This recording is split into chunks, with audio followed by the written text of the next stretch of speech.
Hello, Trojan fans. Welcome to another edition of the Peristyle Podcast. I'm your host, Ryan Abraham, joined alongside my friend, triple-double, Connor Morrissette, and in studio again, what a treat, automatic India Otto is back in studio. What's up, India? How you doing? I'm good. I'm excited to be back. I missed it. I'm excited, too. Glad to be here. We didn't do a show last week, Connor, but some different stuff going on in the world, so we want to talk all about all of that. USC assistant coaches, we're going to meet them, the new ones, and we're going to get to talk to the old ones on Friday, but we want to kind of go over some of the new assistant coaches, some different roles for current coaches that were on the team last year, and then some new additions coming in, so we're going to discuss all of that. We're going to give you a couple breakout candidates for each side of the ball for USC Trojans in 2026. Fan favorite around USC, Robert Woods. He is retiring, and so we get into that. And also players in the NFL Combine. So Chris did a story. Did you or Chris did a story on there's like 7 guys going to the Combine? We can just mention that. Funny you bring that up. We both did a story because we didn't communicate, and he posted his like 5 minutes before. So it's his, but I had one too, so we crossed our wires a little bit. So we both did. Perfect. Okay. Well, that's fine. So it should be a fun show today. Want to let everyone know if you want to get a hold of us, you can email us, podcast@uscfootball.com, or you can call or text us at 424-254-9141. That's our number. You can see, if you're watching live on YouTube or live on Facebook, you can see our socials up on the screen there. And we do love 5-star reviews on Spotify or on Apple. Let's see if we got a new one. No new ones on Apple right now. You can leave us a 5-star rating and leave a review. And if you want to put your comments in the live chat, if you're watching us live, we really appreciate that. Put your comments up there. And India is ready to throw them up on the screen. I think YouTube and Facebook are working, India? Yep. Or I only have YouTube up right now, but Facebook is working too. Yeah. So let's go, Facebook viewers. Yeah, let's hear from you guys. Come in the comments. Yeah. And then before we get into everything, just want to thank sponsor Trader Joe's. They're back again. I don't know how many seasons it's been. It's been a whole lot. I've been going off on Trader Joe's lately. So I've been trying to not eat out as much and make some meals at home. Around Valentine's Day, I made a red velvet cake with cream cheese frosting. I went in to see if they had like a red velvet box cake at Trader Joe's. They didn't have one, so I just Googled one and got all the ingredients at Trader Joe's. Ended up making a cake. Now, I didn't have red food coloring at home. I had food coloring in a box, but the red was out, so I had to use yellow. It looked a little gingerbready, but that's okay. So it wasn't really red velvet, but the cake was good. And I had extra icing. You buy those chocolate chunk sea salt cookies. They're like fresh baked chocolate chip cookies. I had a little bit of that. The cream cheese frosting and put them on top. Now I should make a sandwich. I didn't do that. Wow. But that was really good. But picked up boneless thighs, chicken thighs, and put those in a crock pot with some potatoes and stuff and made that. And the meatballs, the Angus beef meatballs they're fresh, so you just have to cook them. And I cook them in the air fryer usually. Those are really good meatballs if you want to put in the sauce and everything. So I was going all out in Trader Joe's recently. So. That's awesome. A lot of meals, but yeah, make you hungry, of course. Yeah, those cookies with the frosting. Geez, I would eat too many of those, and I'd probably get a stomachache. But those are so good. So I hear you. I'm with you. That cream cheese frosting, I'm a real sucker for that. No, they're good. It's the best frosting. Yeah, the frosting's awesome. Yeah, like they have it like carrot cake and stuff. You'll put the cream cheese frosting on, but I love that stuff anyway. But okay. It's helped, though, I think, to make my meals at home a little bit more. Oh, yeah. Sometimes you get in a rut and you eat out a lot. And I started cooking 5 times a week. It saves money, guys. Start cooking. Salmon, meatballs.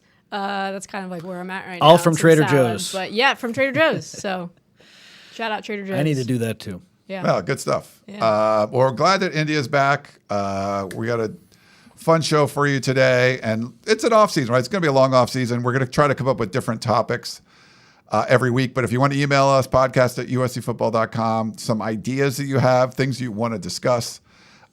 This is kind of a newsy week because there was official announcements about some of the assistant coaches that USC has brought in. Of course, Gary Patterson. We got to meet with him a few weeks back. And this week we're going to get to talk to the new assistant coaches as well as the old assistant coaches and get a feel for that. But I don't know, Connor, if you wanted to kind of go over the guys that are new to the staff. And I put some pictures of them up there if you want, but if you want to start with that, we can go that way. Perfect.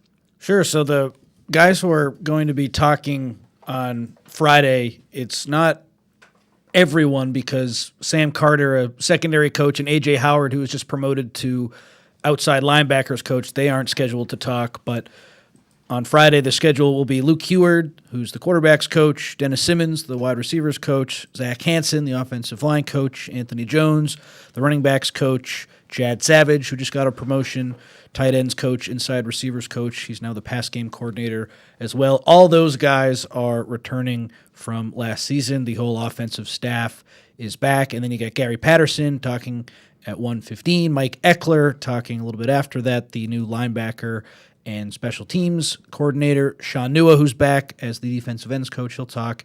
Defensive tackles coach, Skyler Jones, who worked under Eric Henderson before Henderson left to go to the Washington Commanders. He'll talk. Paul Gonzales, the new safeties coach, who worked very closely with Gary Patterson at TCU. He'll talk. And then last but not least, another returner from last year, Trevon Reed, the cornerbacks coach, will talk.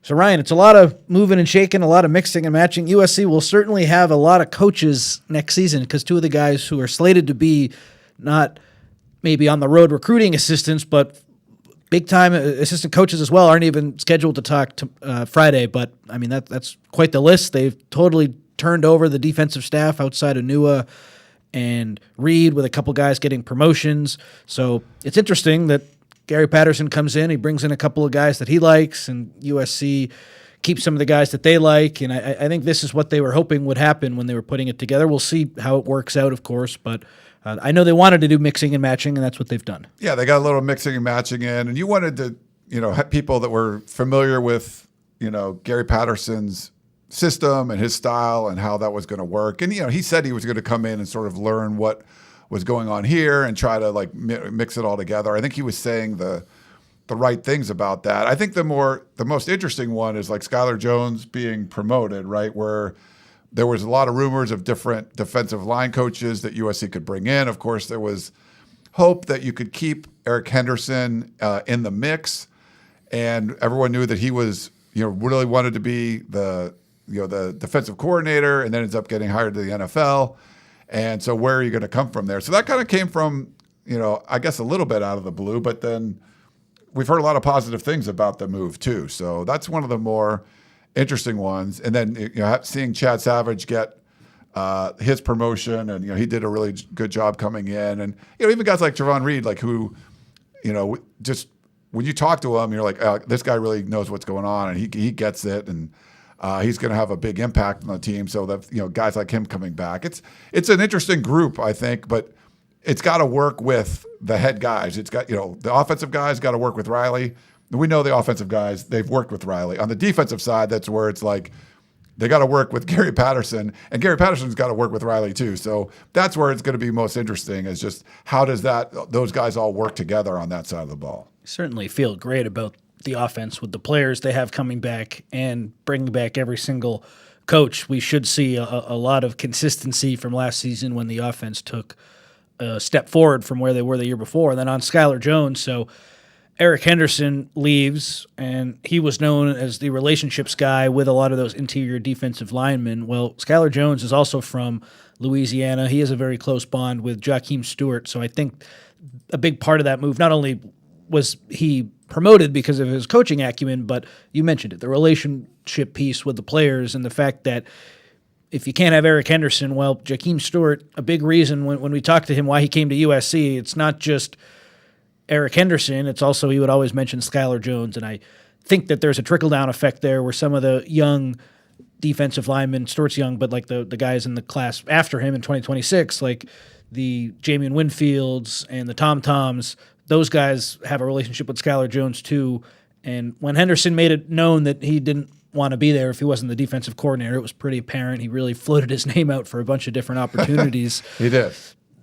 I think USC, the next best thing, they did their due diligence. They looked around, but they thought, hey, why do we need to go make a big splash when we have a guy who we think, because of his relationships with the guys in our room already, and he's been a defensive line coach before, this guy can check all the boxes that we're looking for. Let's just elevate him. So I get the move a lot. I think it was done to keep a lot of the players happy, which you can't really complain about that, right? No, you can't. And if you aren't following recruiting, you should. But if you're not following us at uscfootball.com, you certainly should do that. All the recruiting coverage. If you're not a VIP member, jump in there. You need to do that. But if you listen to Gerard and Chris Trevino and everyone, when the guys are talking about on the recruiting side, Skyler Jones' name would come up. Like when you ask a player about, it's so funny. Like if you talk to a high school recruit, and a lot of the fans feel like the high school players, even the college players, follow the team the same way that they do. And a lot of times they don't. They're just like, what? Oh, yeah.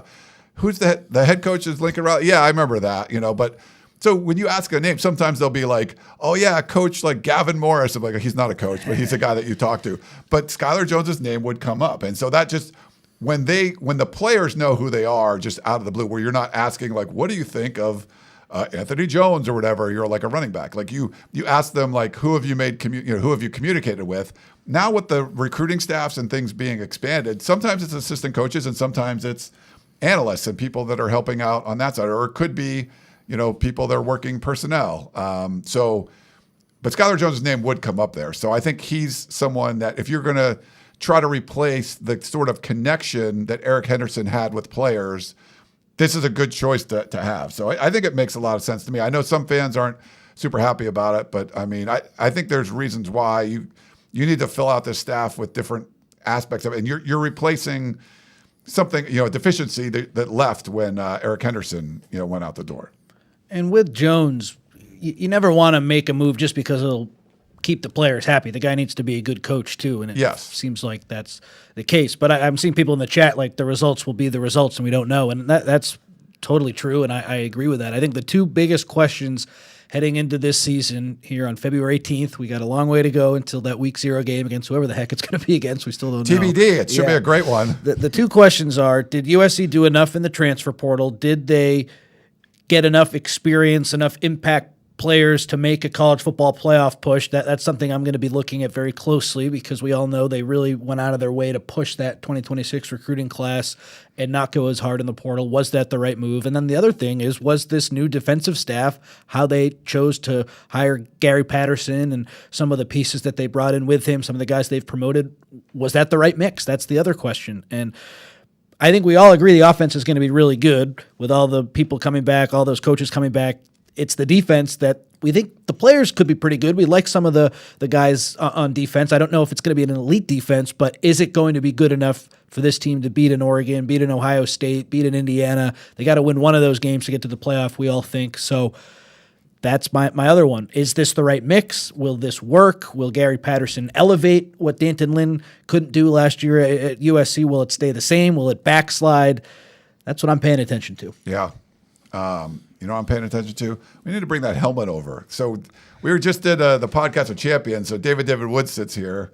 He doesn't like the Trojan helmet in his shot, but he does get the. So we'll put this back in the middle, like where it should be, right where it belongs. Yeah. So India got to meet David Wood, so she doesn't literally like meeting Bruins out there. So, I don't. But yeah, we did our podcast with Champions early, but they always make fun of him because he's got the tunnel vision background when he's doing the show and everything. But he does move the Trojan helmet away from that. But good stuff there. So like I mentioned on Friday, we are going to be able to meet the new coaches, but also talk to all the old ones. And sometimes they stagger them. They have everyone in the room at the same time. This will be staggered. So we'll be able to I think it's 15 minutes per coach or something. Yeah.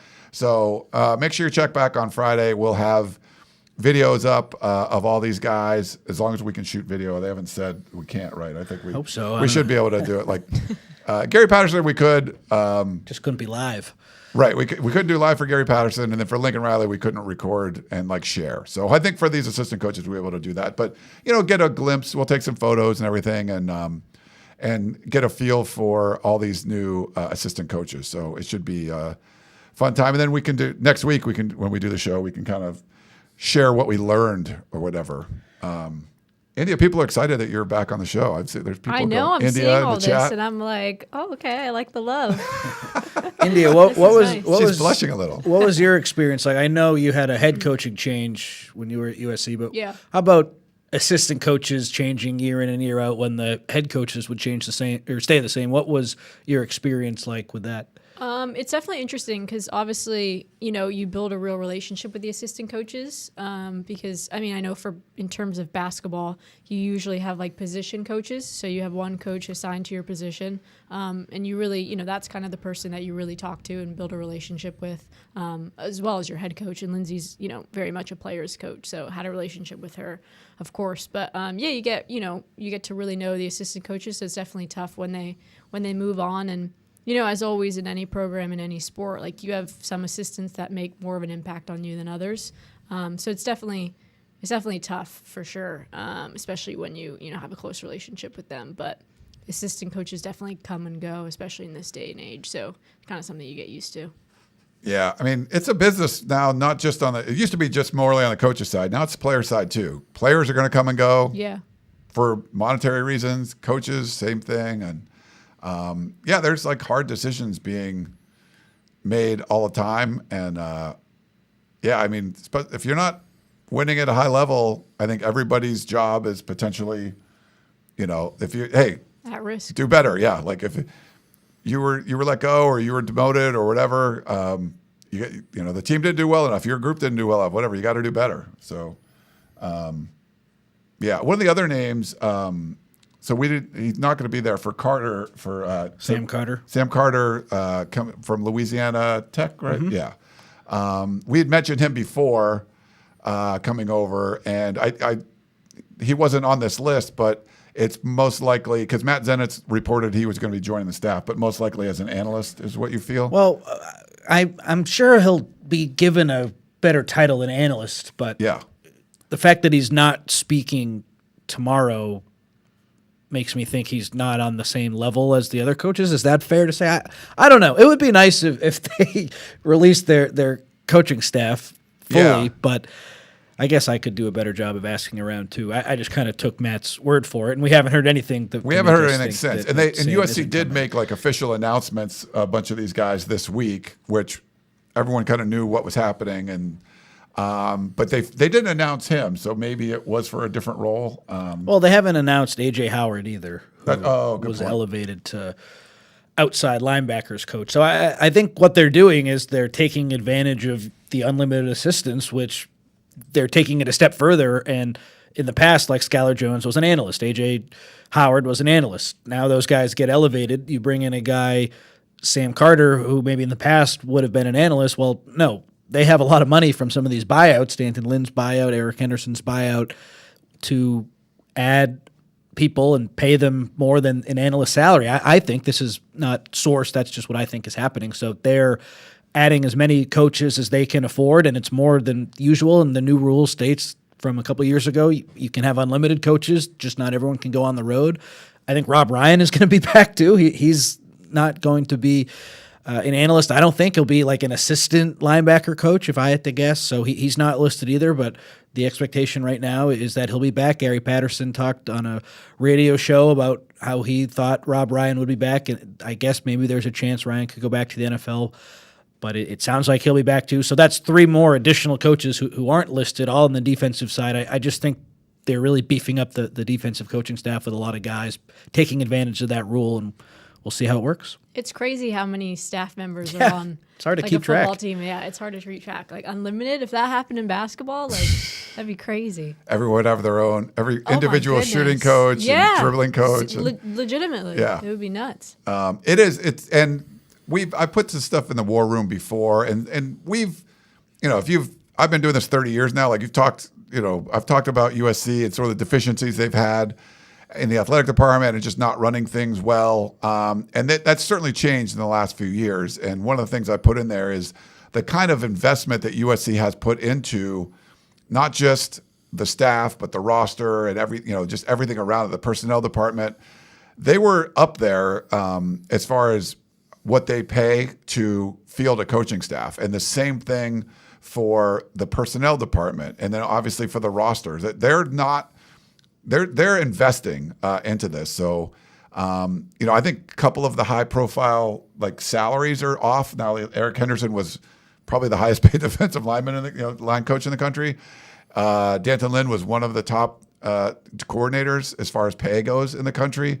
So there's some of that coming off the books, but they invested a lot into the coaching staff. They're trying, if you want to, you can fault the athletic department, you can fault the football team, not doing enough, whatever you want to say, but they've certainly put in the resources to try and give Lincoln Riley as much, as many chances as possible to be successful. And they haven't skimped when it comes to paying guys or hiring a lot of people. Like they've hired a lot of people, high-profile people, highly compensated people to try and come in and win a bunch of football games. They spent a lot of money this past season, more so than I anticipated. Like they're right up there with a lot of the heavy hitters.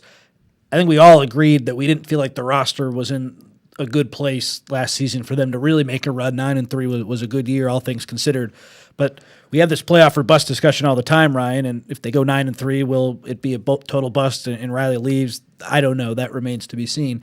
But like a big reason why I kind of feel like they need to make the playoff without taking into account Riley going into his 5th year, like the money that they're putting into this. Look at all these coaches. Look at all the guys in the 2026 class. Look at our competitor reporting that multiple guys in USC's 2026 class are set to make millions of dollars. Like they're paying for transfers.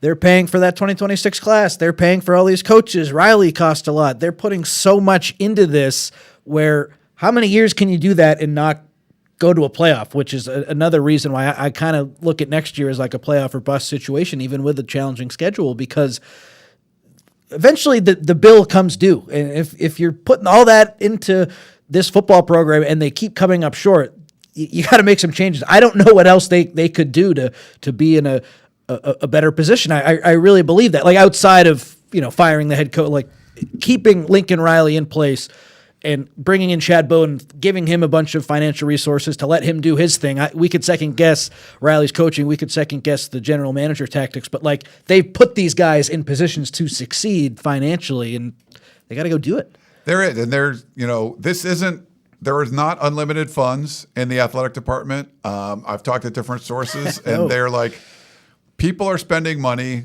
like crazy. And one of the quotes I got was money that they don't have. It's not like they're all the resources in the world. They're just not. But you have to spend this kind of money if you want to compete with everybody else that's doing it. And yes, there's other people. Maybe they're doing it a little smarter or whatever. USC's been sort of fighting back, trying to get back on top of things. But they've definitely invested the resources.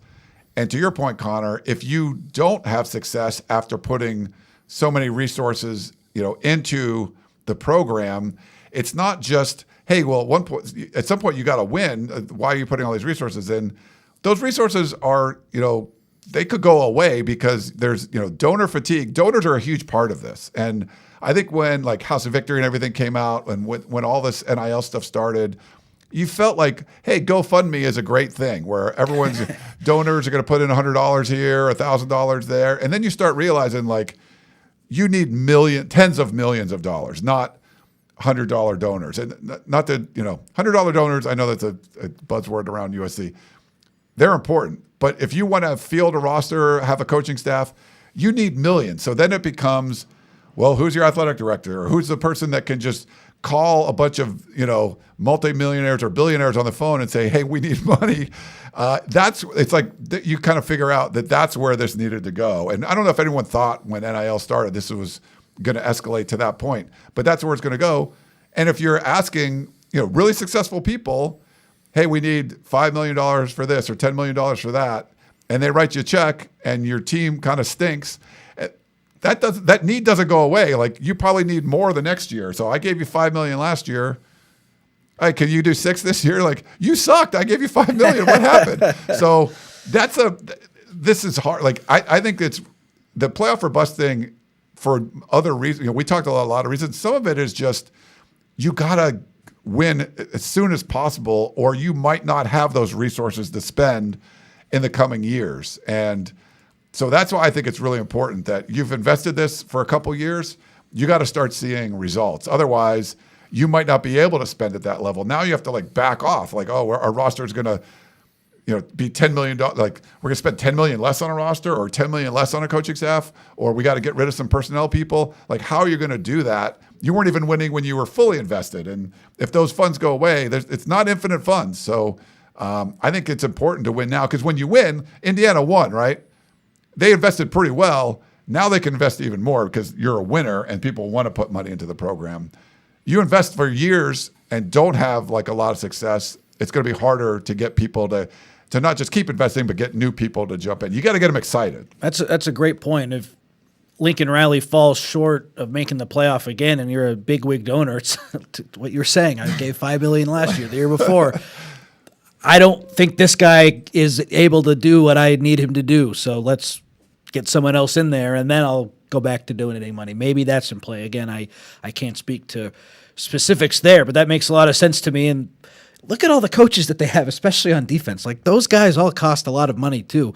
That's a big financial muscle flex in addition to all the other stuff that's going on too. So if they have a disappointing year, I wonder how big the staff will be a year from now. Is all I'm saying. Yeah, no, this is a crazy time in college sports. Like India knows, right? Like this is nutty. This is nutty. Crazy. And you don't know what's going to happen year in and year out. And it's like you need to win. Like you just have to get out and win.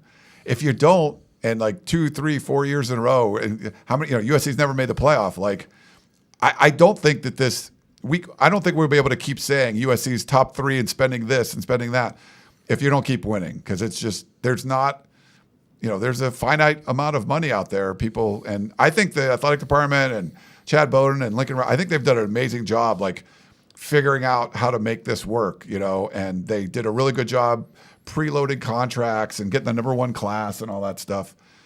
But there's only so many tricks up your sleeve. Like if you don't win, then it's like you're going to run out of. There's just going to run out of tricks. They should make the playoff, right? We agree with that. They should go 10-2, even with this hard schedule, with Jade Mayava, with the offensive line, with the tight end room that they have. It's a new faces, but I like those guys. And it's a new look wide receiver room. Both running backs coming back. A lot of guys on the defensive line coming back. We have some questions about the linebackers, the safeties, but I like the cornerback room too. Unless it's a big injury thing, I don't know what I look at like down the line. Maybe the defensive coaches just don't have a good year and USC struggles on defense, but like what big problems outside of injuries could you see happening with this team? I just feel like the offense will be elite. That'll lead to them winning a lot of games, and unless the defense is like Alex Grinch level, how are they going to, like, I guess, of course, there's no guarantee, but like they put themselves in this position. I think they're very close, and I give them a really good chance to get to the promised land. Like there aren't too many nitpicks I have at this point. Yeah, I mean, outside of maybe some of the linebacker stuff, I guess. But yeah. I don't know. Like I think they're going to be good. I think so too. I mean, like did the podcast of champions. Now David likes to talk crap, but he's like, we're talking about like who could surprise and who could disappoint, and like UCLA is one of those teams could surprise or disappoint. I thought USC was like if they finish 8-4, that's going to be a disappointment. If they, go 10-2 and make the playoff, I don't know if it's a surprise, but like okay, they could. And David was like laughing, like they're going to lose at least 5 games, and he was right 2 years ago when he predicted like 7-5 or it was 6-6. I think he predicted 6-6. He's 6-6 last year. They were 9-3. So I told him like you were like off of that one, but. There's a lot of like the perception out there isn't that USC is going to make the playoff. I think so. I know Joel Klatt came out and he was pretty high on USC. I think a lot of us see there's some optimism there that they can be, but you got to go out and do it. That means like you can't just assume that you play Oregon, Ohio State, and Indiana and you're going to lose all those games, because if you do, you're not making the playoffs. Like you got to win at least one of them. Can you go out and do that? And we don't know. Some of those teams might get a little better. Maybe they'll get a little worse. We're not sure at this point. But can USC go up and play? And, they were playing with Oregon last year on the road and had a third quarter lead and all that. And against Notre Dame they did, yeah. Notre Dame, yeah. So, can you keep – and no Notre Dame. Hello. Yeah, there's no Notre Dame on the schedule. Which I'm still mad about. Yes. TBD, though. That's going to be a good one. I thought by now, like, we would know. Yeah, maybe is it North Dakota freaking State? I don't know. Yeah, because they just joined the FBS and all that stuff. Yeah, we'll see. But You know what they could have done? They could have just played Notre Dame at the end of the year. Should we move on to our breakout players on both Yeah. sides of the ball? let's do that. This was Connor's idea. Do you want to describe what your thought process was on this one, Connor? Sure. I thought it would be a fun off-season activity now that the roster's finalized to talk about some guys who we think have a chance to be real impact breakout players next season. And do you want to start offense or defense? Probably offense, right? We could do that. Now, were you talking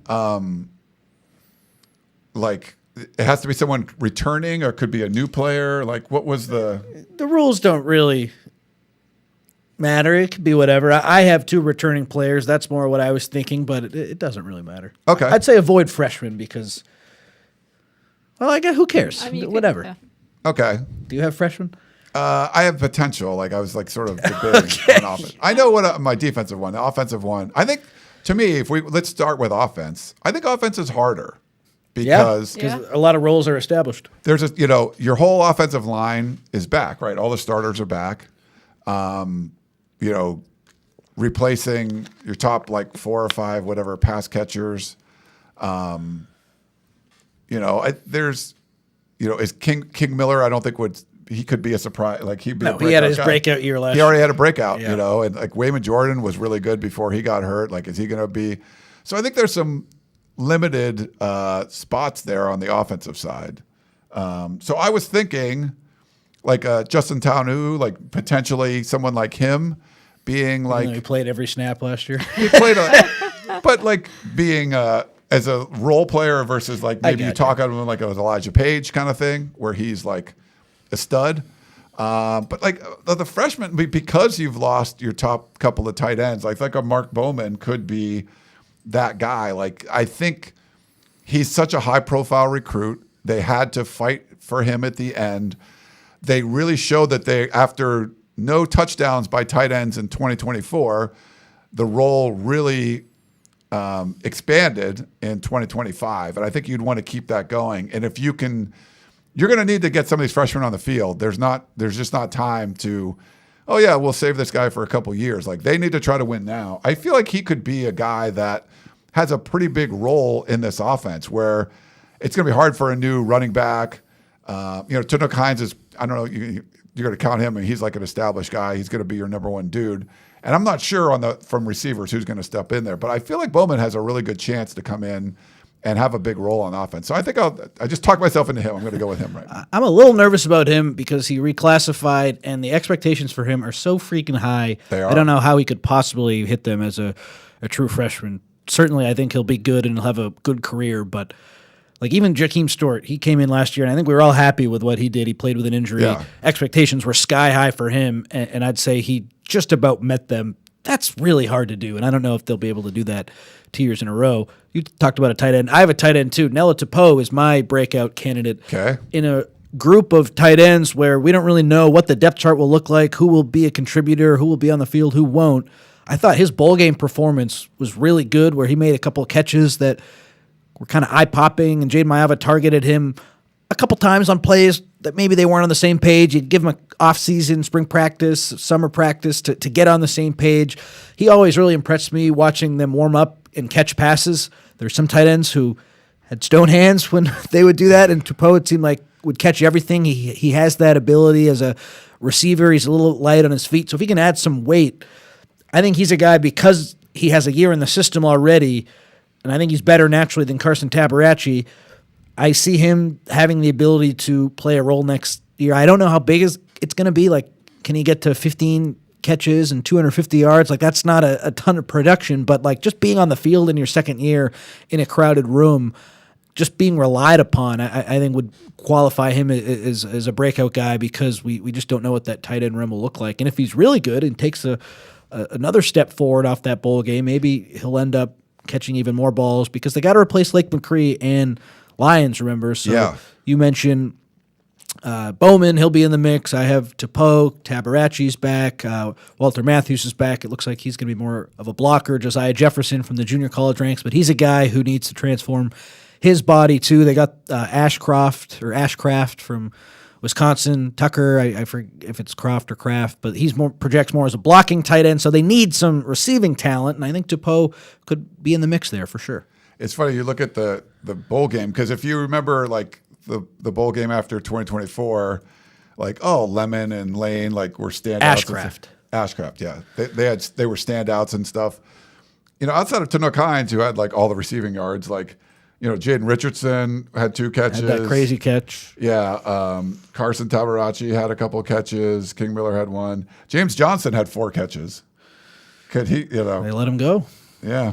There was one that had a little bit of juice there and moving positions and stuff. So who's yours, India? Where do you got? My pick. So I originally, as you said, I didn't know like what the qualifications are on his question. So I said Tanook Hines, but he already kind of had a breakout freshman year. I think it's going to be Terrell Anderson, the wide receiver transfer from NC State. 6'2", good size. He had 53 receptions last year, 787 yards, 6 touchdowns. I don't know. I think he's going to be a good fit in this offense, and I don't know. I think he could be a big play guy for Jade Maeva. So he's got my pick for offensive breakout player. They're going to need him, so I hope he has a breakout year. That would be a big help. Yeah. Where's James Johnson? I was gonna have you guess. No, Did you see it? I just looked. Yeah. I didn't know either. James Johnson transferred to Middle Tennessee. That's where he went. Is it Middle Tennessee State now, or is it? I thought it was Middle Tennessee State, but here on the website it just says Middle Tennessee yeah. Blue Raiders. No, I mean, you have to have someone step up outside of Tanook Hines for the wide receiver spot. He's got experience. And one freshman will. There will be a freshman next year who has a big year. I think there has to be. It's just hard to pick, who that's going to be. Who do you guys think, though, if you had to pick right now? Well, I remember thinking Hines wouldn't not have a big year. Like he could always have a big year, but the fact that he didn't enroll early, I kind of held that against him, and he didn't enroll early and was the best freshman by a mile. So Booby Feaster's not going to enroll early. He might have the most talent out of anyone in that class, in that position group. So if he can follow in the footsteps of Hines, I look at him, and he's another reclass guy, so maybe it'll take another year. Time, yeah. Trent Mosley is a guy people are high on too. I am as well. He's older, which I like. I think he's going to be either a 19 or a 20-year-old freshman. He was a double holdback. But is he going to be able to hold up? He's not the biggest guy. They just have a huge need in the slot, so he's another one that comes to mind. But, I mean, Caden Nixon-Wyatt as well. They signed a lot of really good freshmen. They did, yeah. Could Corey Sims, Yeah, he next year he was targeted a lot in the bowl game. Didn't really do a whole lot, but he could be someone with a year in the system. Someone's going to have to take it. So, yeah. It's just hard to predict. I think that's why none of us had a receiver. It's hard to predict. Yeah. That's except for a young receiver. Right. I think so I thought the offense was harder. I think there's more candidates on the defensive side of the ball, and I think we're going to have 3 different people. I guess I can go first or whatever, but I'm going with Alex Graham, who just another, Tanook Hines had he was a Poly Bowl All-American. I got to cover him over there in Hawaii last year, and then Alex Graham was as well. And then we started hearing all these good things about him, like Prophet Brown was going to be the dude, and then he's not going to be able to go. And then it was Alex Graham, and then he gets hurt. But by the time he came back, I think he led the team in tackles like the last 2 games. And Gary Patterson's defense, it's interesting how that works, and I feel like he could be closer to the line of scrimmage. I mean, he's a really good tackler. He's athletic. You might see him, what do they call it, a rover? Or I forget what the role he calls it or whatever. But either nickel or one of those things where it's almost like you're an outside linebacker, but you're close to the line of scrimmage. And I think there's a lot of focus on stopping the run, and I think his ability to do run support, but also kind of working coverage. I think if he's healthy, I'm not sure what role he's going to play, but I think he has a lot of opportunities to play different parts of the secondary. But I know Gary Patterson, you listen to Gerard talk about some of the film they studied, like having some of those DBs that can be really active near the line of scrimmage and help out with run support. I think he could be that guy, but also cover when you need to as well. So I thought he might have a breakout year. He's probably the leader in the clubhouse, so I think that's a great one. I'm also in the secondary with mine.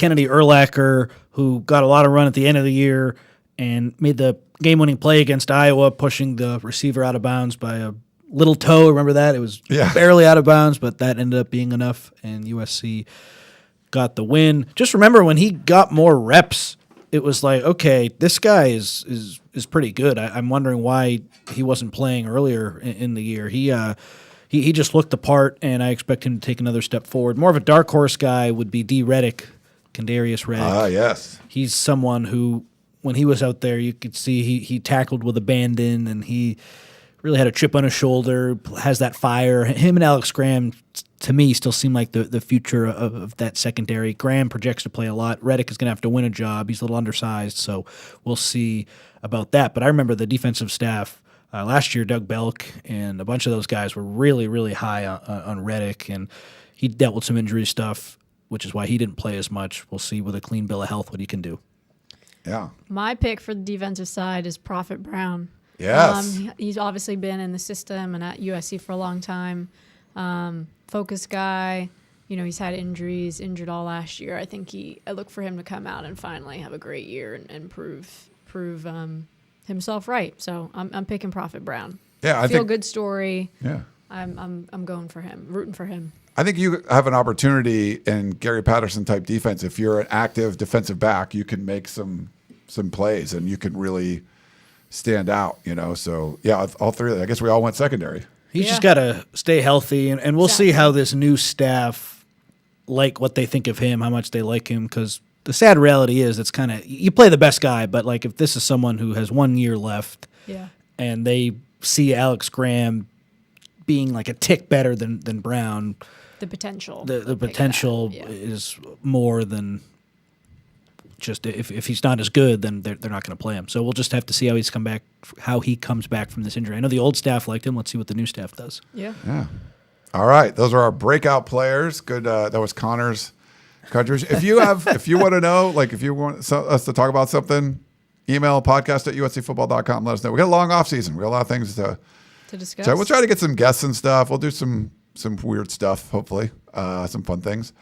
So on the combine, so it's to see Mekhi Lemon in the top 10 of a lot of these draft boards is pretty awesome, pretty impressive. But I don't know. We just who are the 7? Do you have that off your top of your head, or you got your story up there? I had it on the other computer, but I didn't put it up here. But is that lighting better on you? I tried to adjust it. Yeah, I think it's a little better. Yeah.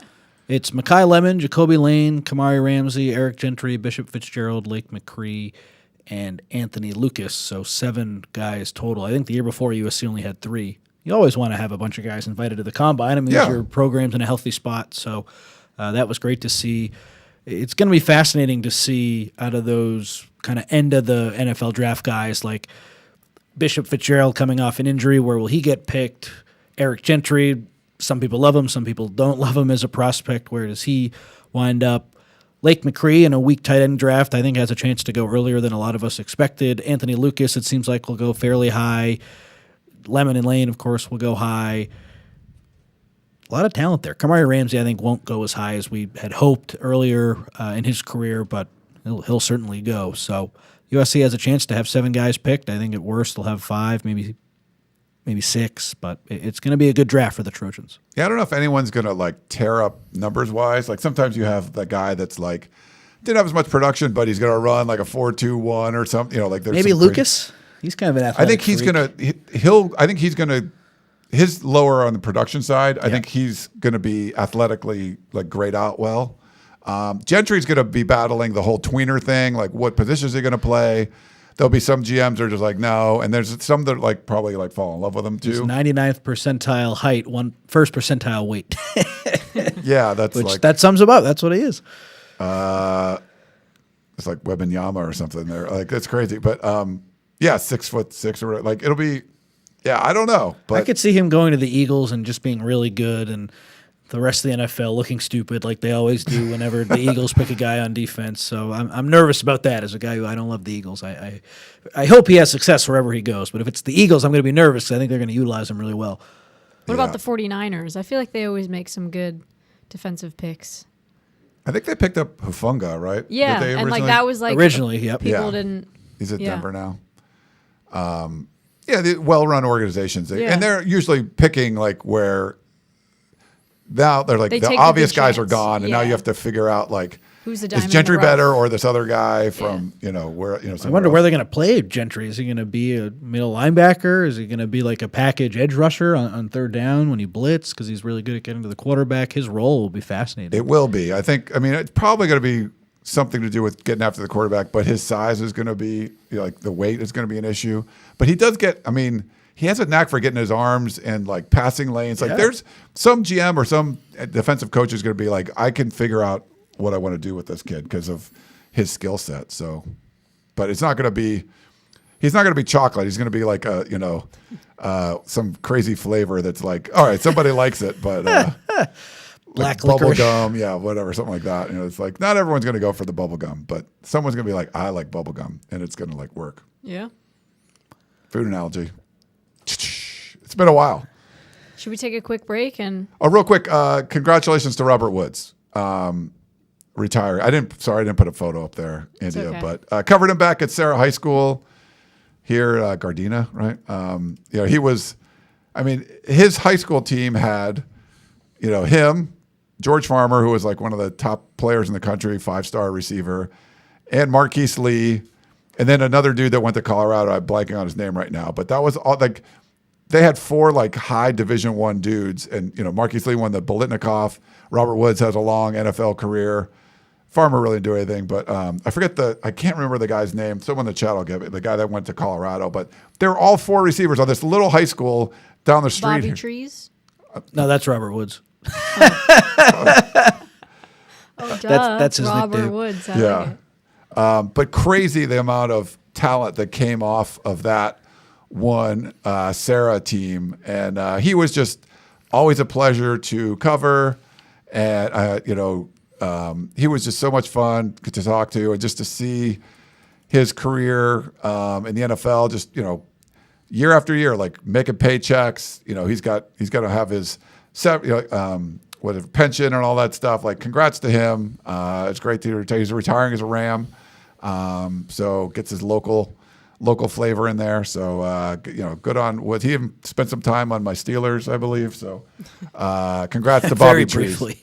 Briefly. At his best with the Rams. Too bad he went to the Bills to start his career when they weren't very good, but had a lot of success with the Rams, over 1,000 yards a couple times, almost got over 1,000 a third time. Just the guy who you loved to watch because he was so reliable, fearless, would go over the middle, do anything the coaches asked, known for being a great teammate. Someone who represented USC very, very well, and I'm sure he'll be a tunnel captain this upcoming season, right? He has to be. Got to Yeah, be now. yeah. So Now he's retired, man. I wonder what game is there one you remember from USC where I mean Notre Dame. I hate to bring that back up, but he had a couple good Notre Dame games, I think. So Yeah. won't be a tunnle captain for that game, but we'll find another spot for him, right? Just Rubbing it in. I didn't even mean to do that. Didn't he have one really good Notre Dame game? I believe right? so. Yeah. They might have 1 or 2. Yeah, he's. But yeah, the number 2. Actually, his photo is in. If you're going up to the press box in the Coliseum, there's like a couple like classic photos in there. But one of them's Robert Woods when you're going to the elevator.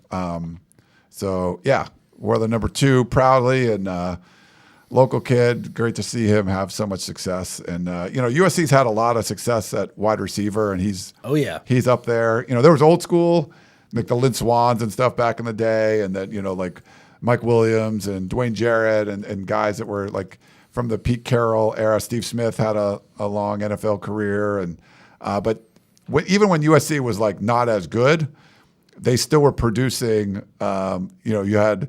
It was Robert Woods and Marquise Lee and Nelson Aguilar and Juju Smith-Schuster. Like they were all sort of overlapping team after team after team, and so they produced dudes that were excellent college players, then also went on and had good NFL careers too. Shout out Bobby Trees. Yes, Bobby Trees. Cool. Should we take a quick break? Yeah, that sounds good. All right. We will return to some emails, and we've got some good voicemails.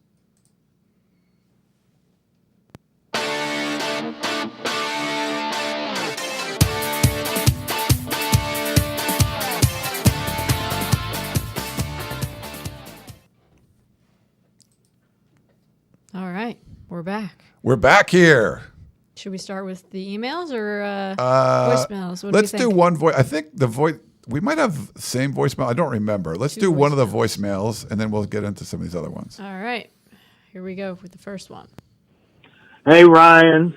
Under the circumstances with the transfer portal, where anyone can leave at any time, and sometimes they do leave at any time, especially if they don't get to play enough. We need to concentrate the majority of our money on the transfer portal with 1-year players. Why get somebody for 2 years or they commit to 2 years and they can leave in 6 months?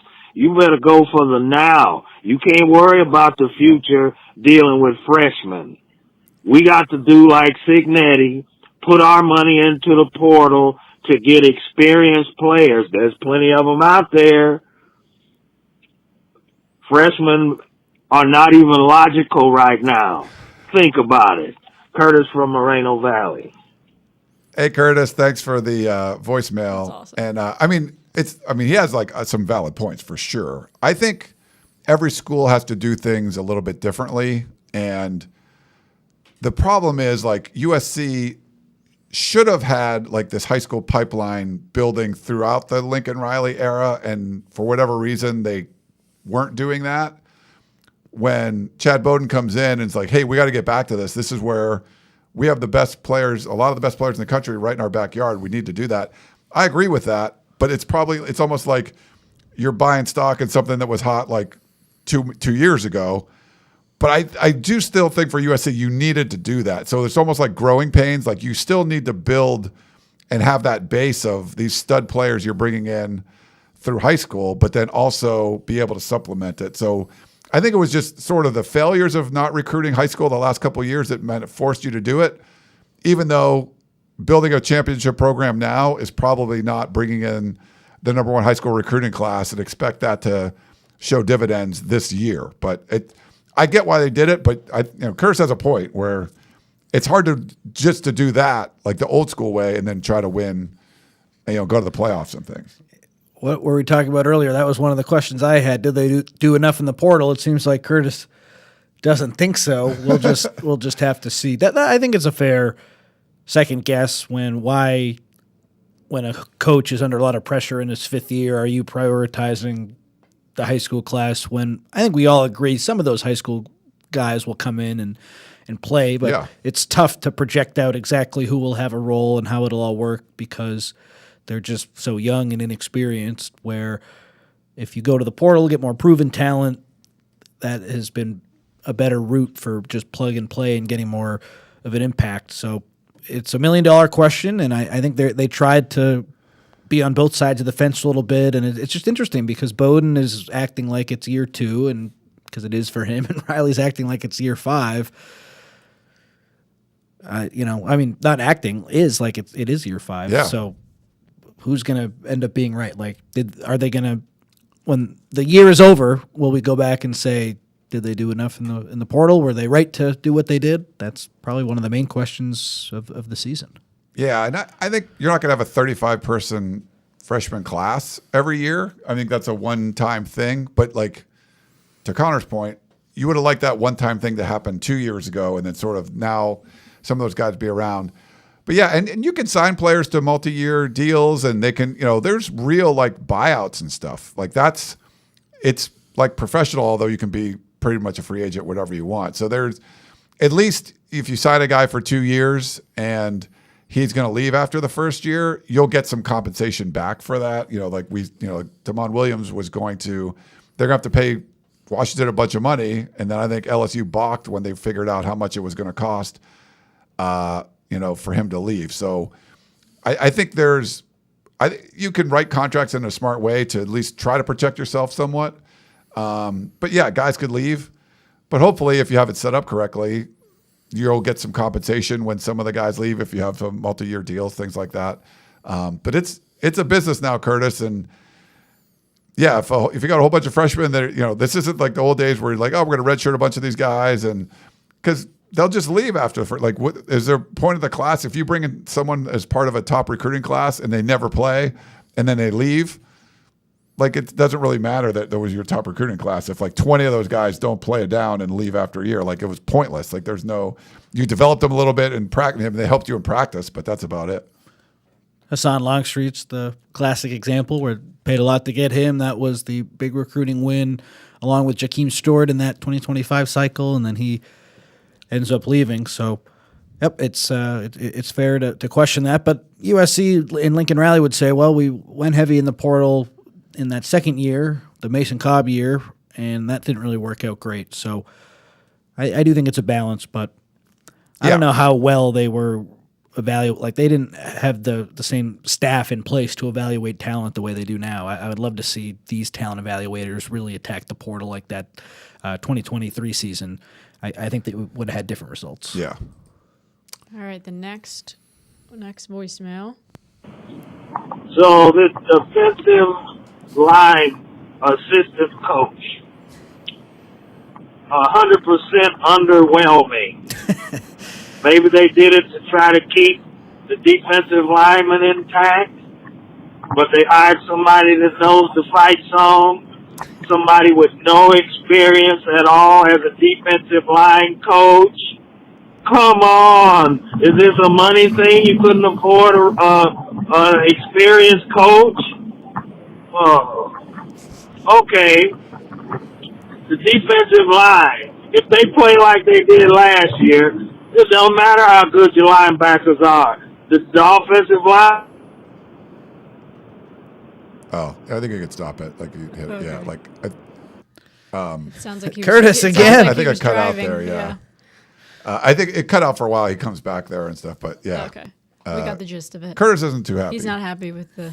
It's not money, Curtis. Like they've spent a lot of money on the staff, like I said earlier. So it's not that. I would just say, like, Eric Henderson, I think, was the best possible defensive line coach they could have brought in.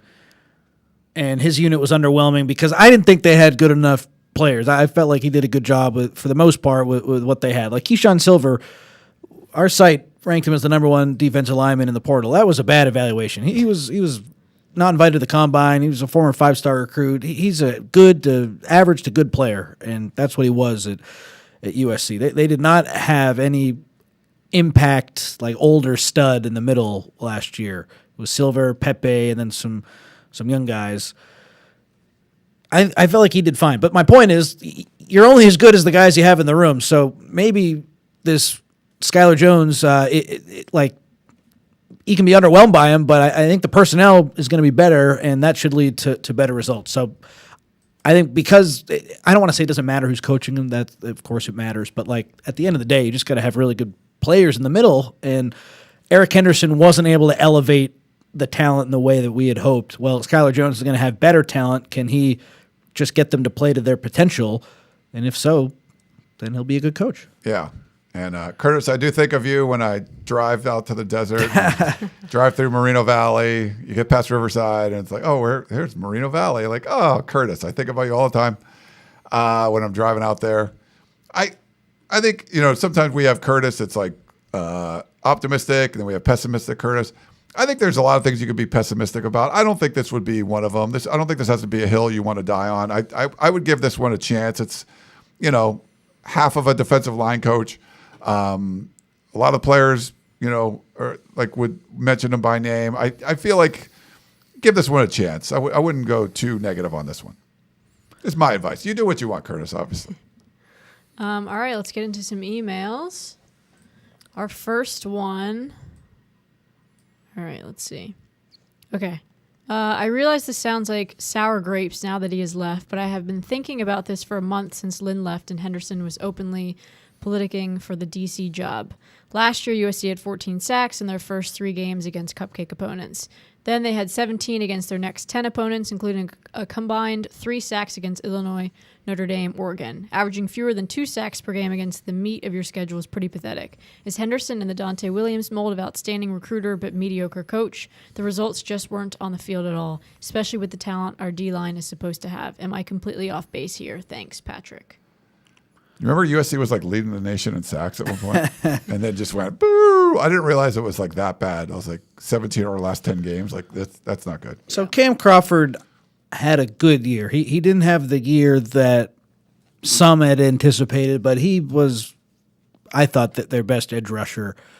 When you look at the guys they had, I just have a hard time saying like, oh, Henderson was this awful coach. Where like, if you were starting a team, who would you really want on that defensive line outside of Crawford? And like the young guys were good too, but again, it's hard to like rely on young guys in a year when you need to have production. Like they can show potential and show flashes, but like if you're like a playoff team and you're looking at USC's roster and you could pluck someone and say this guy is going to be a great player, like it all goes back to them not even going after David Bailey, who I keep seeing rise in mock drafts as high as the I number thought about 2 you this morning. They were pick. talking. I think Colin Coward had like a draft expert on or mentioned him or something. I was like, Connor's been on the David Bailey thing for a long time. I just remembered that He was so productive. yeah, and USC was like, no, we want to keep the guys we have happy. We're not going to go after him. Like, well, that was ridiculous. At least try, even if you don't have the money to get him. At least try to get maybe this they guy. tried and failed, so they said like, oh, we don't want him. Like they didn't have any David Baileys. Is my point. Like Yes. look at Miami. Their freaking defensive line was amazing with Mesidor and Bain, and like you just got to have really good players. And USC, they had some good players. Anthony Lucas will get drafted and some good young talent, but like they didn't have older, can't miss like stud guys. And that's why I don't give the coaching staff a total pass, but like when Liatu Latu was at UCLA, Danton Lynn was damn good. When he wasn't, Lynn was okay. Like you got to have really good players. And at USC, there shouldn't be an excuse to not have good players. And when you have David Bailey, who grew up in Southern California, went to Mater Dei, and they don't even try to get him, like that could have been a really good player for him. And are we having this conversation if David Bailey is on the roster? No, Eric Henderson and Sean Newell, they probably are looked at as great coaches because those guys were just better than what they had. Yeah. You know? You brought up David Bailey a lot, but for good reason. Give me the number 2 pick in the draft. I feel maybe. like I don't know if India. What we brought up more was like USC. Like when people were talking about the schedule last year, like, well, they can't. Lost USC to lost to Maryland. Maryland. Like how many times did we bring that up? And then Connor with the, why did you go after David Bailey? You said to go after David Bailey. He said you don't want him. What are you talking about? David, and then he's like, oh, he's a stud. He goes to Texas Tech. He goes bananas. Everyone's talking about him. He's a top 10 pick. Top David 5. Bailey. Too funny. Yes. Two of the things we like beat dead horses on. And then it's like, well, And look at Notre Indiana. Dame. Yeah. Notre Dame too. Yeah. Look at Indiana. They did it with less. Like, I think that's the exception, not the rule. Yes, I think that's a place like USC. You need dudes like that. And most if you're you're a place that recruits 5-star players. There's some schools that don't ever get 5-star players. USC is one of those schools that gets them a lot, or at least used to. Doing more now. You need studs to do the job. It's better to have Just have studs. balance. Yeah. And they went 9-3. Like you can pick apart the sack numbers. They weren't great down the stretch for sure. But when you needed to get a play against Nebraska, they made the play. When you needed to make plays against Iowa, they made plays. Like the numbers on paper maybe weren't what people expected. But I think we got to remember that they did win 9 games, and that was a big improvement from where they were the year before too. For sure. Yeah, I mean, plays against Michigan or whatever, like they did that. But the studs help when you need plays against Oregon, Exactly. or whatever, or Notre Dame, Yeah. or in this case Illinois. 100%. They needed the studs to make plays there. 100%. It didn't have them. All right, our last email for the day from Larry. What happens if Lane Kiffin and LSU go to the playoffs in his first year and Lincoln Riley does not make the playoffs in his 5th year? Larry. That would mean LSU's in the playoffs and USC's not. Is he saying Lane Kiffin should be the coach at USC? Because he was. He was there. Lane still tried to get his first playoff game because he left. Yeah, which seems really dumb. They could have won the title. Yeah. With him, I mean, like, it was pretty much open there. I mean, Indiana was really tough, but like, They had an opportunity. yeah, I think they beat Miami if he's the head coach, right? Like, That was a great game. that was a really awesome game.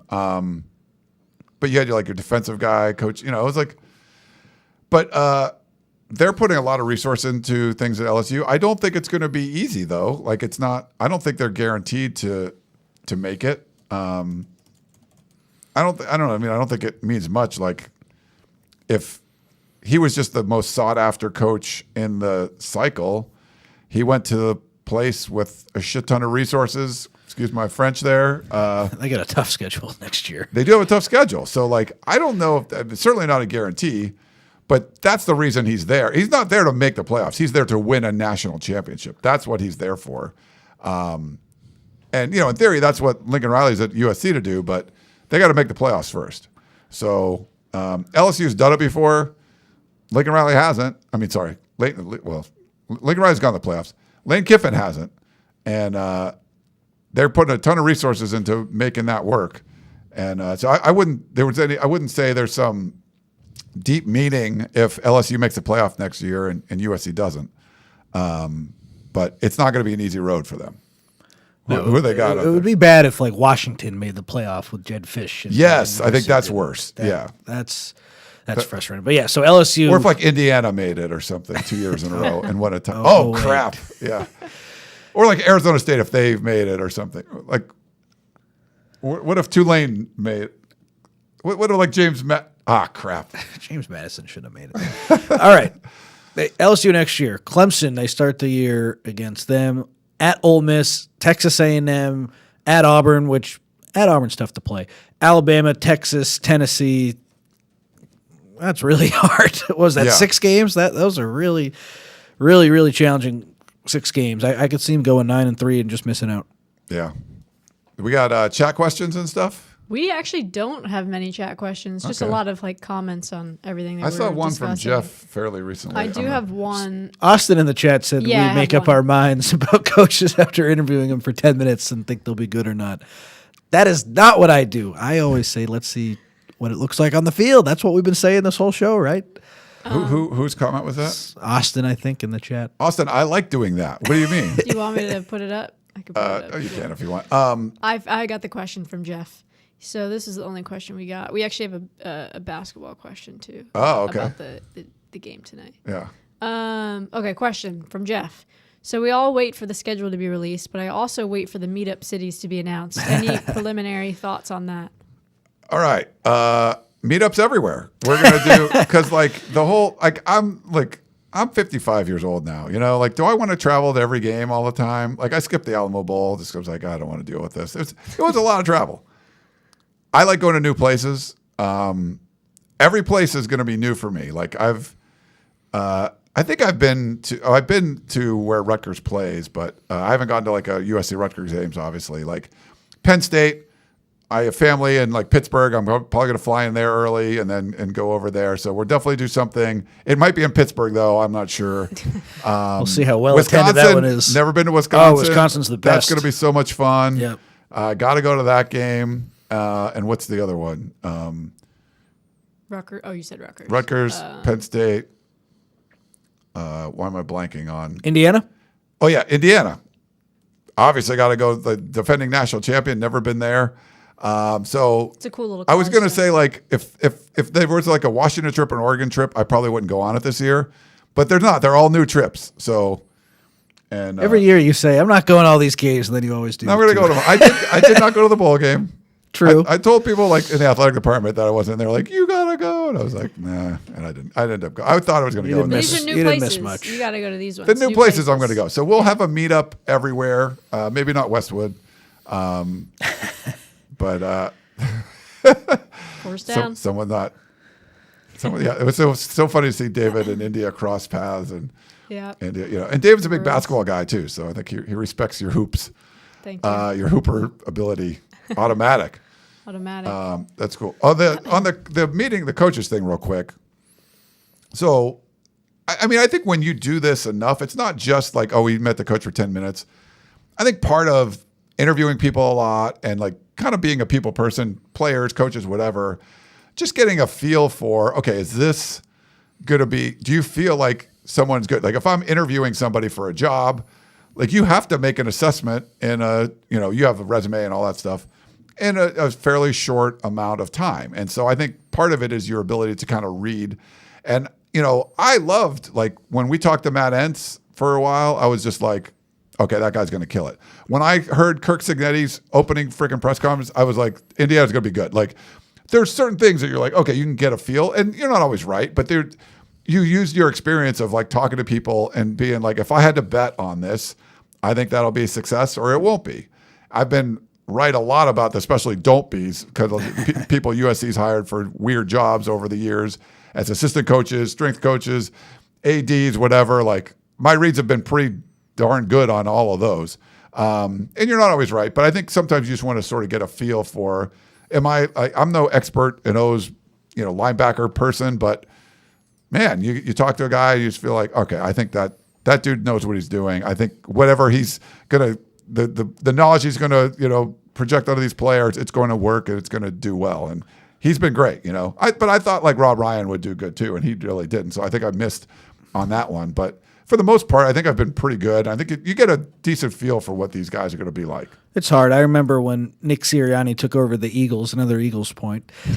You're on the Eagles. He didn't have a very good intro press conference. Remember, he stuttered and he didn't really impress people, and then they won the Super Bowl. So I think it works both ways, too, where sometimes if you don't have there's some exceptions. That good press conference, that doesn't necessarily mean you won't be good. Yeah. Who's is it Campbell, the Detroit Lions one? He had Dan Campbell. Dan Campbell, he had like biting kneecaps and stuff. And we were like, what is he talking about? But he was a laughingstock of the league until he wasn't. And then everyone's like, wow, he's good, and he's, they haven't won a Super Bowl, but he's been, he's turned that program around. They've done a really good job there. So if you looked at where his stock was after biting the kneecaps comment to now, it's like it's changed quite a bit. Yeah. So it's hard because, sometimes you win the press conference, but they're not on the field and vice versa. So you can certainly take things from the press conferences, but it's not the end all be all. And then sometimes it's not just like if you watch the video of the press conference, it's really sort of even like the interactions maybe around the interview or just like,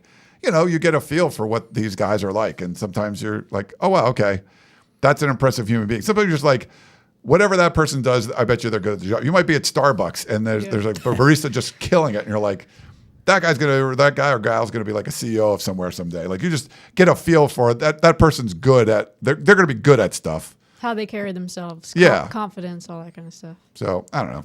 Yeah, you guys have been around it a long time. You guys know through experience and osmosis. Come on now. Don't doubt them. We do have a last minute question, football related. Oh, okay. Let's see where it went. Got it. All right. I know. Oh, that was the basketball one. One second. Let's see. Well, I guess we'll do the. We can do. You want to do that? Yeah, sure, Since it's up there. I know this is a football live stream, but are we cooked tonight against Illinois? Well, I guess Elijah Arenas is sick and is a game time decision. But if Chad Baker-Mazara comes back, which I think he is, he'll help replace some of Elijah's scoring if he can't go. I don't know why there are all these injury problems with this team year after year. It's frustrating. I don't think they're cooked. I think they have a chance. I think there will be some desperation, especially after losing to Ohio State. Last year, USC beat Michigan State at home. Like, they're good for one big game at home. Hasn't happened yet this year, so I could see him having a good game. I like that USC against Illinois, like both teams are pretty good on offense. So if USC is a hot shooting night, maybe they can keep with them. But on paper, like it's not the greatest matchup in the world. So we'll have to see. But I give them a chance for sure. I will most likely be there. And they're terrible when you go, right? And when I'm there, God. usually they stink. Oh, so, Lord. I know people could put it get to the mad. test. Why is Boss Man going to the game? Did they lose to Long Beach State when Bronny made his debut? That was crazy. We Yeah, I played think I right was there. after. Oh, you did? It was a double header. They played before us. We had like Yeah, the they evening did game, lose. and we were waiting in That was crazy. the tunnel. And we were like, "Are they about to lose?" And we were in the locker room, and we were hearing everybody like they're about to lose to Long Beach, and we were like, couldn't believe it. That We was were nuts. both there for that. I think we were there. What was the one in Vegas? What Juju's debut? We were both there Ohio for the State. Vegas game. So, Unreal. They you won got- that.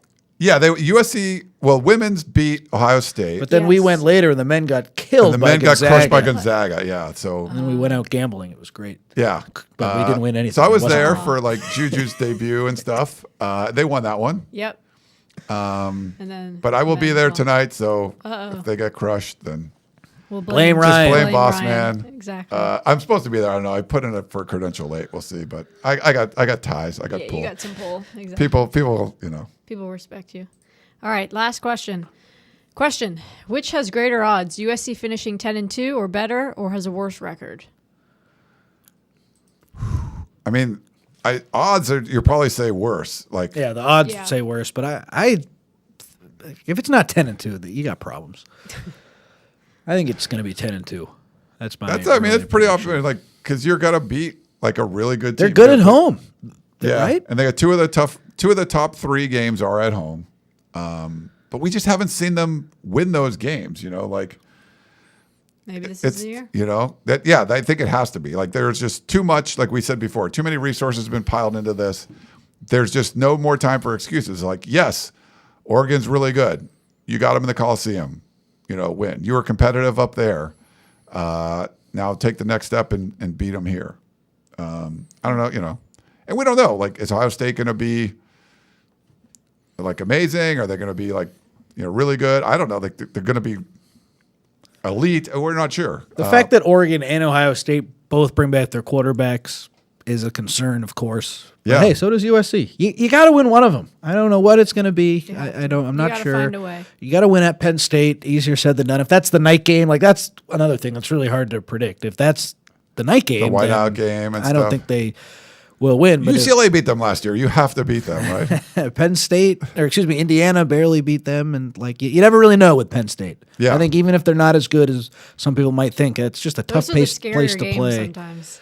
So it just comes down to those 4 games, I think. The big 3, and then you got 3 in a row, right? It's like Washington, Oregon, or Oregon, Washington, Penn State. I think 3. I think you got to beat Washington at home. If you don't beat them at home, no, yeah, but I think there's like 3 in a row that are like okay, yeah, challenge. This will be tough. But yeah, to answer the question, more likely that they're below 10-2. But I think we both feel like they should get to 10-2. But will they? I agree. Yeah, if it was like even money, I would say below, just because there's a lot more opportunities for that. But if I was betting, I'd bet below. If I was on First Take with Stephen A. Smith and 10-2. Giving my opinion right now, I'd say 10-2. But that has the right to change, people. That's not my official prediction. Yeah, we'll see. All right. Well, there we go. That's all we got. Is that it? Yeah. Hey, good stuff. Thanks for everyone that was live on YouTube and Facebook. And if you're just listening, maybe you're out for a run, maybe you're in the car. I don't know. Your significant other's in the room talking to you and you've got your headphones in and listening to us. Whatever it is, we appreciate you listening, watching, being part of the show. Our buddy George says smash the like button. Yeah, if you want to like our stream, if you want to like the podcast, if you want to share it with some friends that like USC. Do they not know about the Peristyle Podcast? What are they doing? Let them know. We appreciate it. Appreciate India, Connor, you guys coming together. It was fun to do the show. And let us know if you have other off-season topics you want us to get into. Like I said, next week, probably be able to chat about the assistant coaches because we're going to meet a bunch of them on Friday and talk to the ones that we know and get a feel for what's going on there. So it should be a lot of fun. But for India Otto, Connor Morrissette, a.k.a. Triple Double, I'm Ryan Abraham. They call me Boss Man. Hope you guys enjoyed the show, and we will talk to you next time.